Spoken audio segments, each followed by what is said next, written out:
You're listening to the Roofing Success Podcast, a show created to inspire roofing contractors to achieve optimal success in their roofing businesses. I'm the host, Jim Aline, the co-author of the books Internet Marketing for Roofing Contractors and The Best Known Roofer. I'm also the co-founder of Roofer Marketers, the leading digital marketing agency for the roofing industry. On each episode, I sit down with industry leaders to talk about their processes, the lessons they've learned, and how to find success in roofing. Hey, welcome to another episode of the Roofing Success Podcast. You do me a favor, hit that like, share, comment, give us a review, all of those things. If you want to take the conversation beyond just listening to the podcast, go over to Facebook, type in Roofing Success, and join the Roofing Success Facebook group. Today, this guy has an interesting story, and the company has an interesting story, and they're taking an interesting and unique approach to their roofing business. And so I have Jeremiah Broz with me today of Energy Advantage Roof and Solar Services. How are you, brother? Hey, what's going on, Jim? I'm doing well, my man. How are you? Good. So you guys are taking a very unique approach of roofing and solar, and we'll talk about that as we go along here. But yeah, first I wanted to let's get. How did you get to this point? How did you get into roofing? Yeah, so, for me, I have a long history of probably construction services, businesses, and startups and failures. I'll start there. So from flooring, I've owned flooring franchises, came from the franchise space. I was a franchisor with College Pro Painters way back in the day. I was one of their youngest vice presidents. And then, like I said, I owned 2 floor covering international franchises. And then I was a part of some rebath franchises. And then I was just going through some life changes. And I really needed to spend some more time with my daughters. They were getting about that age. And then I saw these guys making money going door to door selling roofs. And I'm like, that seems like an awesome segue. Right? Bigger ticket items and I can spend more time with my kids, and I love banging doors, and I've pounded doors since I was 20 years old. So then I got in the roofing industry, opened up a buddy's roofing company. He was out of Kansas City, opened it up in Denver, had some success in Denver. I would groom people here, and we would storm both in Denver and back in Kansas City. And then we had a falling out in 2017, and then, I started this company, Energy Advantage, to sell solar products to roofing contractors. So the idea was being able to offer something that's different to consumers as they go through the insurance claim process. Not just putting back the same old shingles, the same old product, but upgrading every roof system with solar. As solar was on the rise, you had these government tax credits. There was this perfect overlap between insurance proceeds, government tax credits. And now I felt like instead of replacing the same old stuff again and again, we can actually add a lot more purposeful value by segueing every roof we do with solar. Yeah, and it's a huge push in the industry, right? Solar and roofing are starting to marry, right? Yeah. Like I've seen it. I see a very strong push whether it's from like solar companies looking for roofing contractors to be, their independent sales arms, right? Or for just roofing contractors in general getting involved in the solar space. Some of the bigger conferences now in roofing have roofing and solar and things like that. I just saw that Hunter Blue that has RoofCon just had SolarCon, and there's all this stuff going on, right? And roofing and solar are very much becoming intertwined. Yeah. We talked about the other day when we were chatting, we were talking about what the real value of a roofing contractor is, right? And what are your thoughts on that? What are your thoughts on hey, is there a uniqueness if you are just a roofing contractor? Yeah, right. That's like a really good question. That's probably the multi-million-dollar question. When you have hail drop in an area, and you got 85 roofing companies knocking on your door in one block, one square block, and 70% are from Colorado, 20 are from Texas, 5 are Oklahoma, kind of all over the place. And as a consumer, you're like, I don't understand the difference. What is the difference? Yeah. Some waive deductibles, some paid deductibles, some upgrade to IR, some up, it's like, I don't get it. So the tough thing is, I feel like in the industry, sometimes our product, okay, our roofing shingle product sometimes is cheaper at Home Depot that the consumer can buy on their own than we can get at our vendors. Yeah, I'll say that again. Sometimes the product is cheaper at Home Depot for the consumer to buy than we can get from our vendors. So, okay, well, that doesn't really hold our value. Sometimes we run out of our subcontractors. Most of our labor is subcontract, right? It's very rare you'll see a roofing owner do his or her own labor. And if they do, they really can't do a lot of roofs at once. So everything's subbed out. So it's another company that actually does the install. And then how good that company is will determine if, it's warranted or not. So it's like, what's the value there? So I thought about it. We're really brokers of this insurance claim process. Now, when hail drops and storm damage happens, people's undoubtedly most valuable asset, their home, is compromised. So there needs to be a seasoned professional who maybe can help that homeowner maximize insurance proceeds or what the insurance company will pay, because chances are they won't really start off with top dollar. And then coordinate the process and logistics management of procuring product, doing installs, passing city inspection, and then a further piece of maybe warranting the long life of the roof. But all of that every roofing company offers, and then they hang their hat on customer service, right? Like, I'm the best at customer service, I'm the best at communication. Well, technically, like, you're supposed to do that. I'm pretty sure. like that's your job. Yeah, you should be doing customer service. I don't think it should be a differentiator between one company to another. So I look at the industry as a whole, and I'm like, 6% of our landfills are asphalt shingles. And in some areas, when you have multiple storms in a season, it could rise to 30 to 40% of that landfill that summer is asphalt shingles. That's crazy. It's insane, right? And the roofing contractors are making money redoing the same roofs they did 7 years ago. The shingle manufacturers are printing money, right?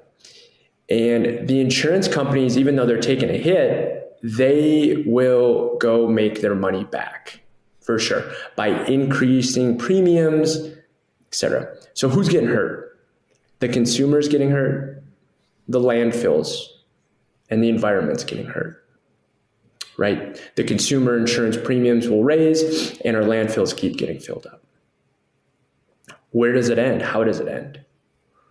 So we have a product, it's called stone coated steel.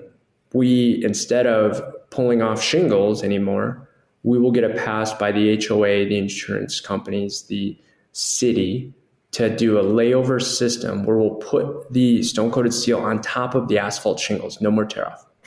Now the shingles that protected you from the elements become your underlayment. So if any water for any reason gets through, it's shedding on top of your shingles that are already there.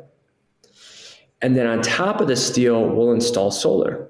So we install all of our own solar. It's my employees. It's our processes, right? It's a little complicated process. But when you have this insurance endowment, the idea is, what if we created a package where you don't have to go through it again? Right? You put 26 gauge steel on top, like that's going to protect you from some hail.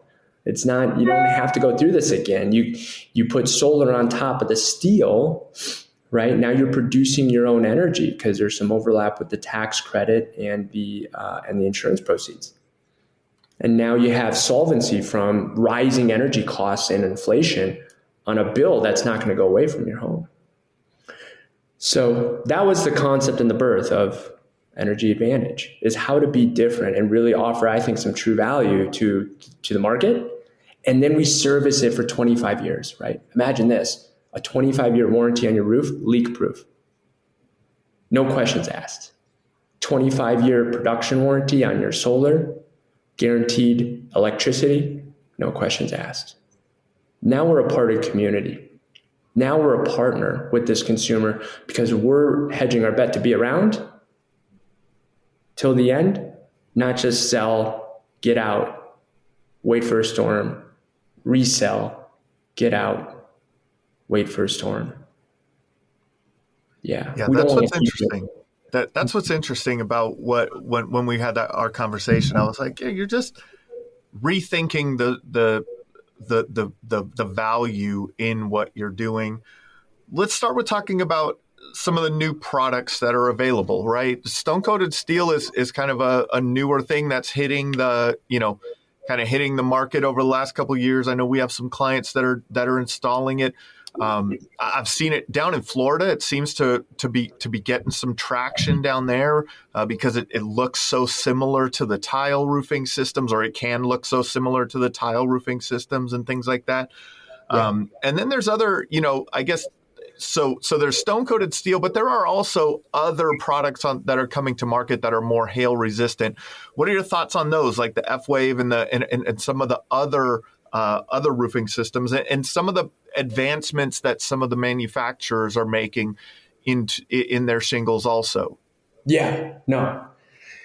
I'll start here. Progress is good. Yeah. Change is inevitable. Do you lean in and you embrace it, or do you fear it and you go back doing the same old thing? I think there's two kind of mindsets when a tragic event like hail damage, wind damage happens, right? Tuck your head in the sand, get this painful event over with, and maybe don't care about what happens. Then the other one is pay attention to what's on your plate, turn the problem into a solution. You take this endowment of insurance proceeds, you take this other pool of government tax credits that's being segued towards renewable energy right now. You combine the two together, and why not? If you have to tear shingles off, F-Wave's great, because you really shouldn't have to do it again. Now, granted, hail's getting larger, storms are getting worse. Like, there's always those one-off stuff. But for whatever it costs, whatever that nominal dollar amount is, we have financing options now, 25 years at 1%. Yeah. I think mortgage loans are like up to 6 now. I don't know. It's crazy. So there's so many good options to make this such a viable option. It's like, why would you ever go back with shingles? Why would you ever go back with the same stuff? So I think if a manufacturer stands behind their product to warrant it up to baseball size hail, and then you have good installers who have a good track record of installing that product and will back it up, I'd say go for it. Go for it and the money will be figured out. Yeah, for sure. So many good options. So let's talk about this for contractors that have not developed an understanding of how the solar sales process and the roofing sales process have really overlap a lot, right? I mean, first of all, if you're selling solar and you have to go up on a roof, you get to see the roof. If you're in roofing and you're up on the roof, you have the opportunity to offer solar just as you would have that opportunity to offer gutters and siding and windows, right? That it's another service that is very complementary too. So let's start with the traditional roofing sales process in a storm damage claim. boots and knuckles, get to the door, Mm-hmm. find damage, maximize the claim through the supplementing process, and get the homeowner's home back in the best condition possible with those insurance proceeds. Right. That's kind of Yeah. to simplify it. Right. Yeah. So now let's walk through how solar fits into that sales process and what you guys are doing there. So, yeah, so that's when there's storm damage and it's undeniable. So I'll first put a caveat. We got to make sure that it's undeniable that that roof is damaged and then it needs to be replaced.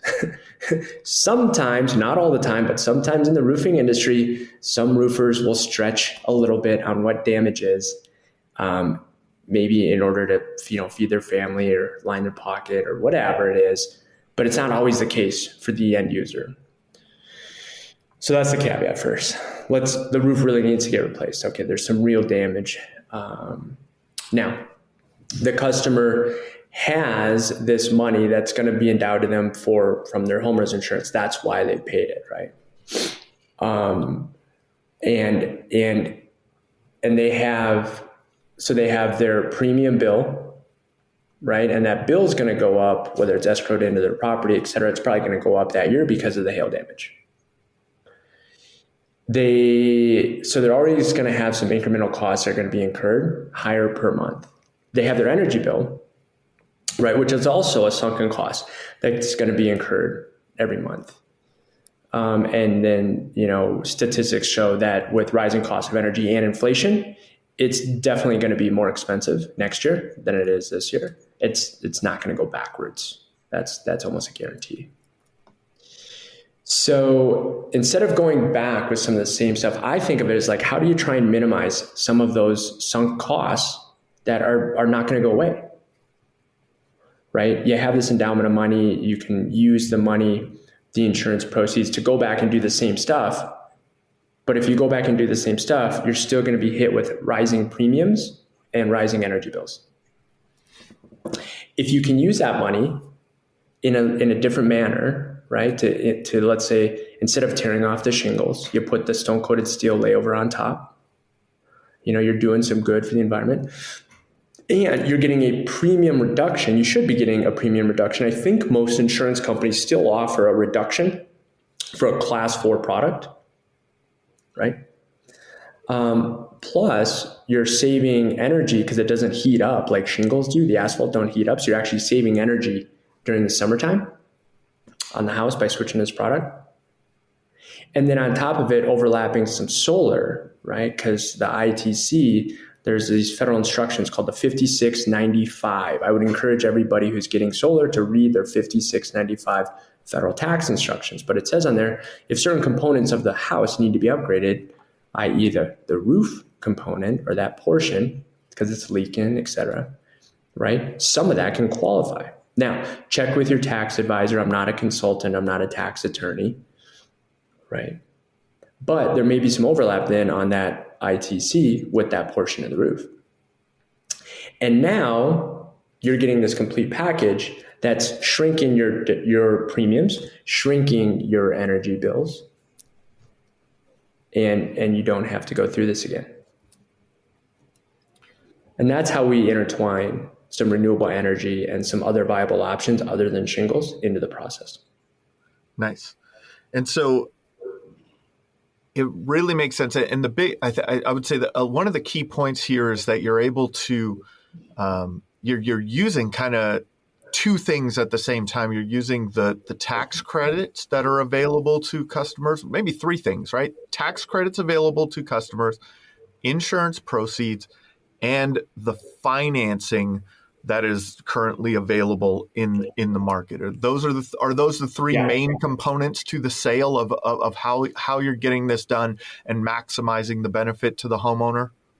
Yeah. Yes, you got it. Now, cool. And the tax credit this year is the last year for 26%. Next year it goes to 22%, and then it goes to 0.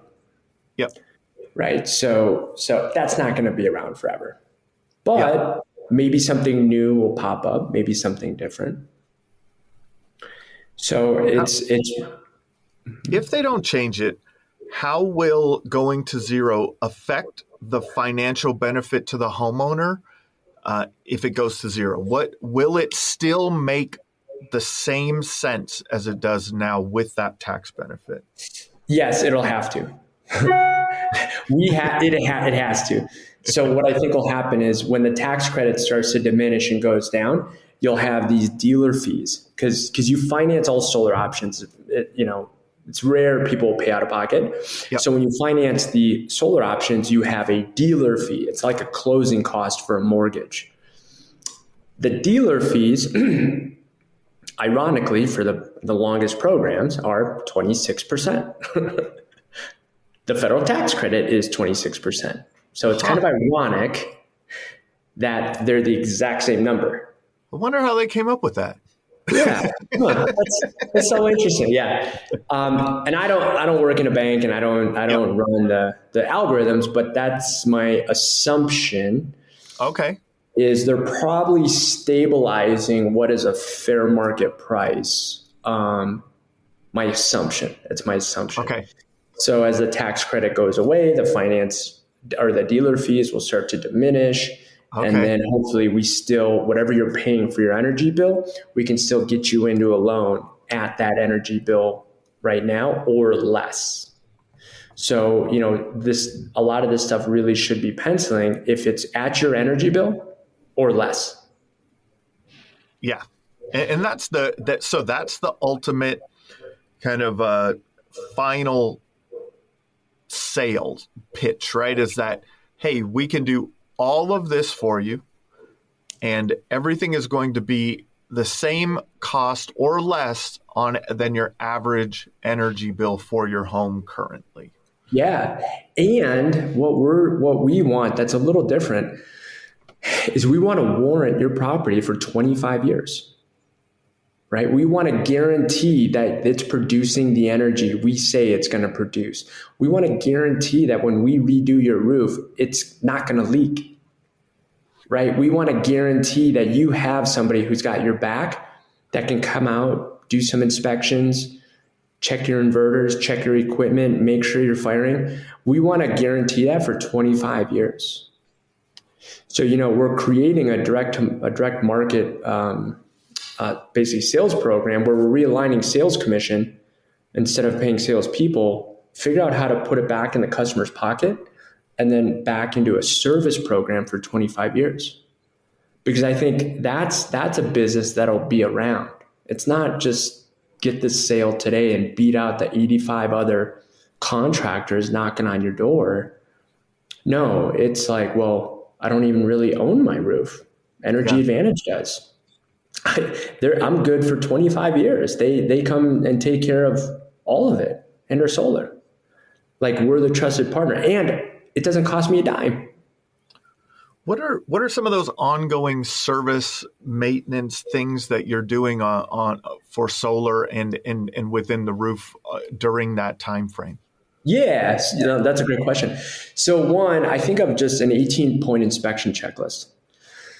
Right, where are the points of failure typically that you see on a roof? The flashings, the pipe collars, the trimming, stuff like that. And then on the modules, it's checking what's called the critter guard. So making sure we have critter guard around there so animals don't get behind the panels. One of the worst days for a customer is when a raccoon gets underneath the solar panels and chews their way through some cords and then chews their way into the customer's attic cavity. Guess who does not cover that? Insurance. Yeah. Okay. So now you got and this was a real story, by the way. So now you got a true dilemma here where how would the homeowner know? They wouldn't know to go check their roof, right? They wouldn't know. The system seems to be firing. But they have a raccoon in their attic cavity. They have a hole this big underneath their solar panels that it chewed through. And now they have a bill for $12,000 to fix it. That's not covered by insurance. when I think about stuff like that, I'm like, man, that hurts. That hurts our sense of community. As a homeowner, I can't blame anyone because nobody's really creating this program of taking care of my asset up there. But I kind of feel cheated. Like insurance isn't paying for it. Roofing's not going to pay for it. Solar's not going to pay for it. Now I'm stuck with it all because of circumstance. So that's the concept of the 25-year subscription service model. It happens all the time in commercial. I see it. Why are commercial roofers doing it all the time commercial? Maybe because they get paid, maybe because it's lucrative, maybe because it's a multi-million-dollar payout when it's an insurance claim. So, okay, well, let's bring it to residential, but not charge the homeowners, right? We're not going to get a multi-million-dollar payout on a claim, whatever. But if you deliver good service, you do the jobs right, then you're not going to have a ton of warranty calls. But we're going to be the person on the spot for the roof, for the solar, right? And hopefully through our inspections, we can hedge off those raccoons that sneak under the panels, right? That's the goal. For sure. So changing your thought process, right? And this is what we were talking about, like to begin with. It's changing the way you're thinking around what you're doing for the homeowner. It's a long-term maintenance concept that's built in. Like your strategy is to be here for the homeowner for the long term. And what you mentioned on the commercial side, commercial maintenance programs there's all this stuff going on. They're coming out, checking it, making whatever adjustments to the roofing system that you need to make to ensure that it's going to not fail. But there is a revenue stream there at the same time. But the other part of it is that if something happens, like another storm, you have the opportunity to be in front of that consumer. Now, the way you're doing it, though, is with the Class 4 stone-coated steel, you're probably not going to have that event. Yep. So over that 25-year period, so with the concept, right, everything's wrapped into essentially the financing of the solar in the beginning. Yep. Are you doing a monthly maintenance fee, a yearly maintenance fee? How are you doing that over the course of the 25 years? No. Okay. No, because I don't think most homeowners would pay for that. Yeah. In a commercial building, it's a flat roof. Like there's ponding, like it's probably a good bet to hedge your liability. But I also have a challenge for commercial roofing too, is why do we keep tearing off TPO and EPDMs? We should just coat it. We should be coating it. We shouldn't be filling our landfills, right? But anyways, that's another story. That's another So here's the idea is no, let's not charge the consumer for a promise we made. You see, most roofing contractors, I assume most roofing contractors are making a promise that these shingles are warranted for 40 years, 30 years, right? That unless it's hail, wind driven effects, like you shouldn't need a new roof for whatever amount of years.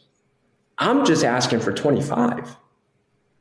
I'm just asking for 25 years. When we make a promise to a consumer, let's stand behind it for 25 years. And what does that look like? If I own the roof now, I do your roof, Jim, and let's say I own that roof for 25 years. It's my responsibility to make sure it doesn't leak.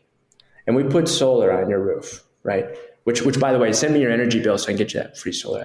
But anyways, we put solar on your roof, right? I own that commitment I made to you in our contract of solar production and your roof not leaking. So what am I doing to honor that contract, right?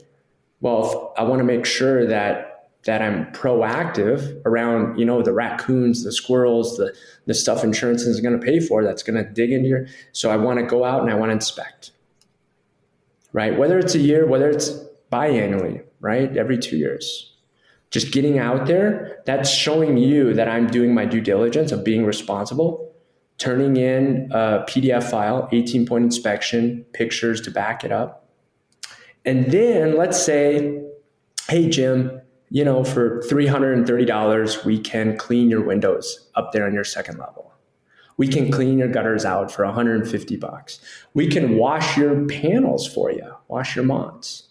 So there's a service component that is just labor only and not any materials. Something that's been more relevant over the last probably 5 years that we haven't really, or I haven't personally felt before, is a true product shortage. We're there, right? So in 2020, I was looking at my team and I'm like, what if we have no more roofing component? What do I do with all these jobs I've created? And I told them, I said, we're hanging Christmas lights and we're washing windows. We're mowing lawns, right? We're serving. We're going to serve our community. And I said, as long as we're honest, we're ethical, and we're putting our right foot forward, people will want our service. They'll figure it out.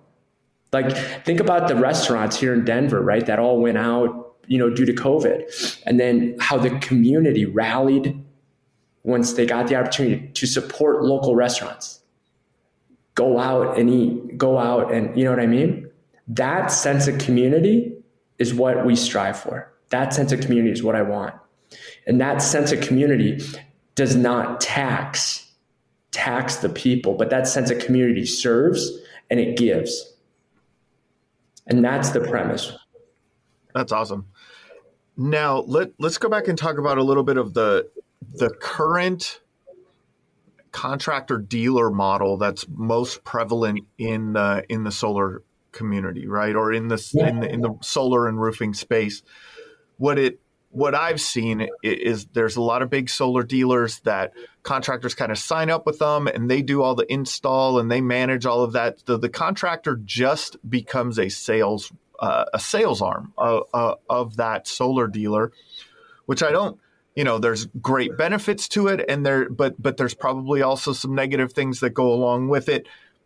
Some of the things that I've heard, and of course, just me hearing it doesn't mean that this happens every day. But the things that I've heard, some of the things that have happened were, in the installation of those, because the dealer is responsible for the installation of the panels, the contractor is responsible for the roofing system.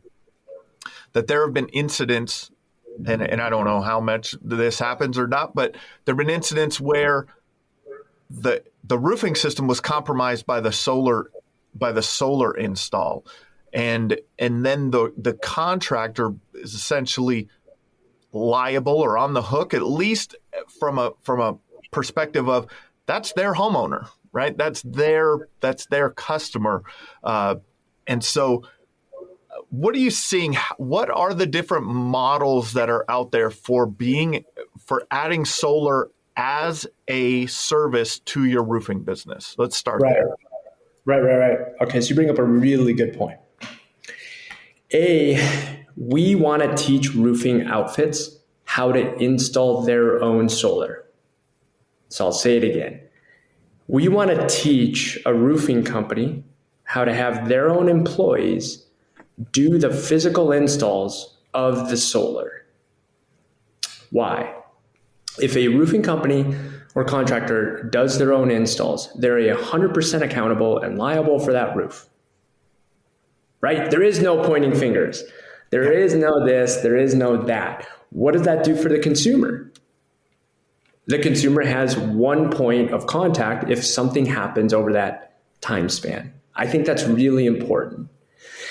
In a lot of, in the solar industry, you typically will have like dealerships. Dealerships are brokers of contract. Essentially, they make margin by finding a consumer and proposing solar. And then you'll have what's called an EPC, engineering, procure, construct. This EPC is the actual one that has the contract, that actually produces, actually offers finance, and that's the actual warranty and backup of the system, the actual products, etc.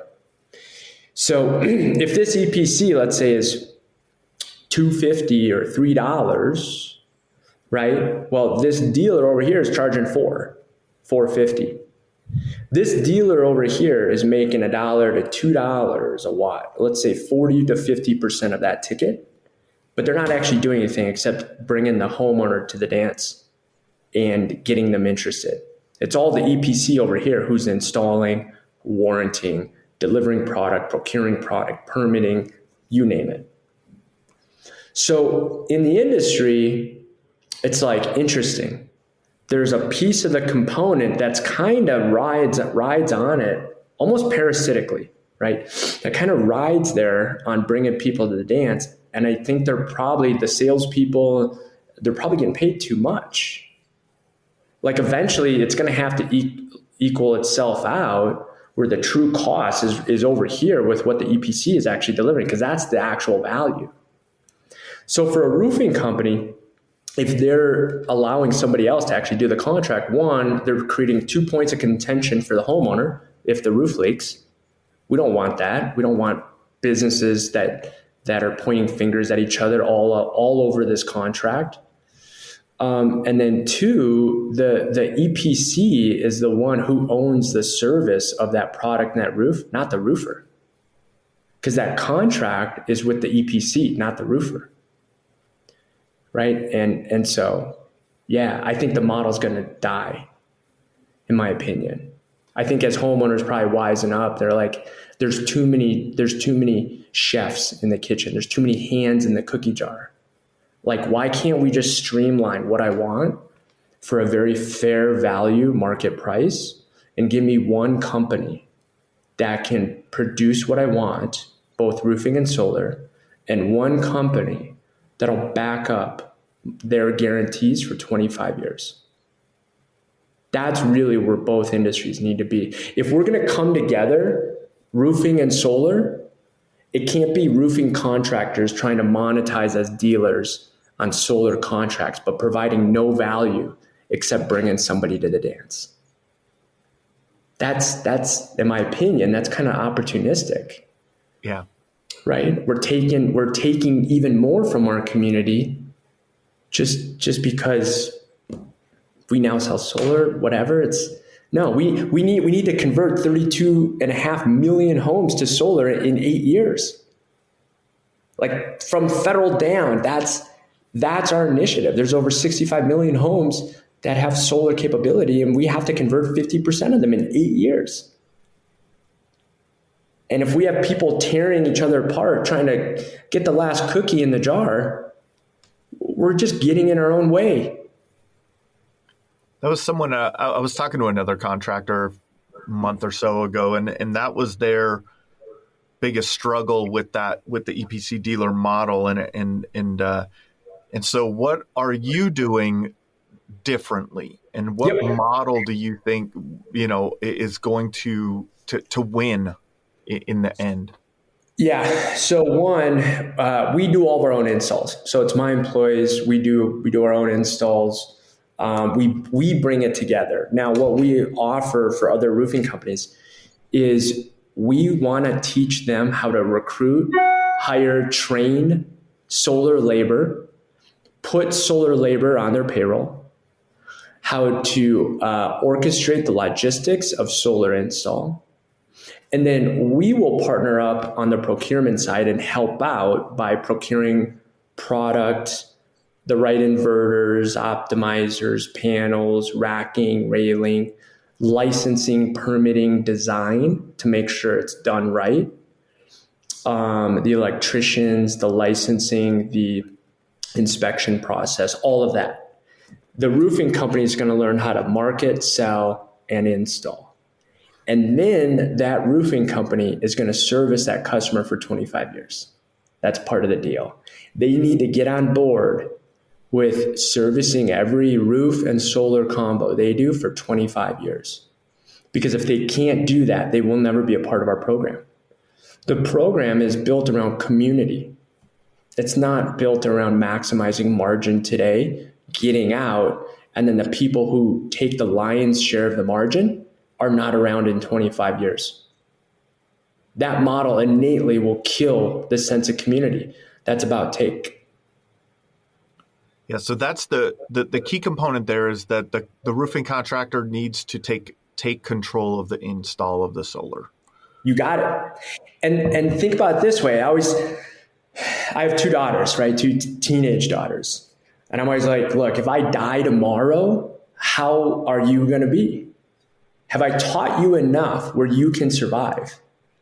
Have I taught you enough where you know how to thrive? You know how to bring out your innate talents. You know how to affect humanity in a positive way. Have I taught you enough where you can shed this impact, this greater impact, right? And that's what we want to bring to the roofing community. Have we taught you enough? If we need to rewrite our contracts, hopefully they don't need us anymore. Think about that. Whoa, wait a minute, Jeremiah, what are you talking about? Yeah, what if we have a business model that slowly ekes us out of the picture? Right? In any partnership, my philosophy is always like, I don't care about the contract of the term of how we're obliged to one another. No, I want to make sure that my partners have a good value proposition that makes it worthwhile for both of us, right, to monetize this relationship while not robbing who's paying the bill, the community. So that's the start. It's a start. You have a grand vision. That's, and it is, this is why I wanted to have this conversation, is because it's a different mindset on these things. And whether or not you're a contractor who's adding solar to your service offering or not, I think it's just important to look at the long-term opportunities in business and the long-term shifts that are going to be happening. There's so many shifts happening always, right? There's shifts on the insurance side. There's shifts in so many different ways. The market is continuously shifting. It's fluid, and it's very.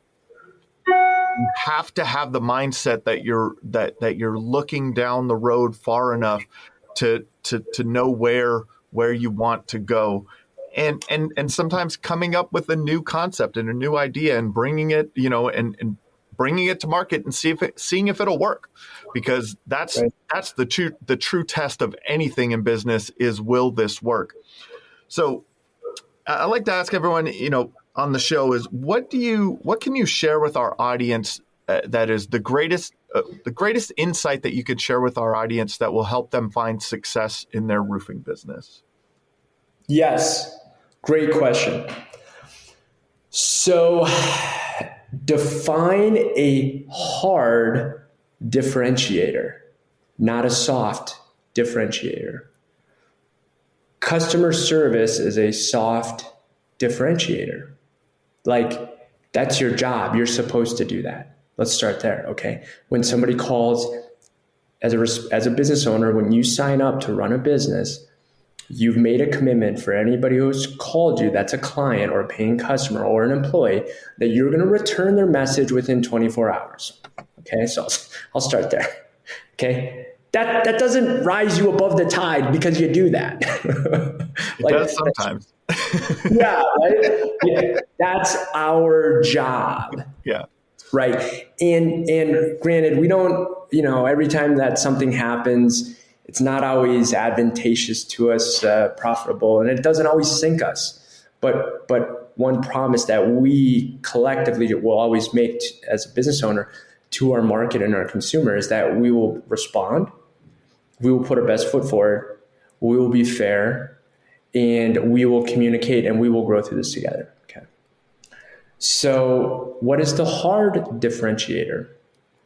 Well, in our concept of energy advantage, we turn storm damage into an energy advantage. So our hard differentiator is the supplying of the product of no more tear-offs, no more insurance claims.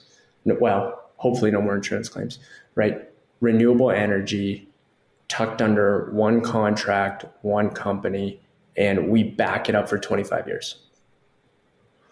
So when you look at the differentiation of yourself in a marketplace, like that's some real good value that now takes the pool of 8,000 competing companies to maybe 4.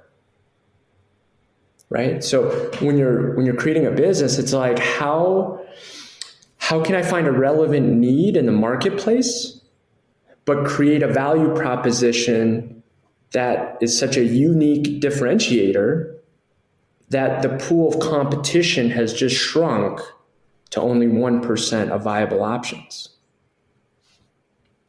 I think that's really important. And then really focus on that.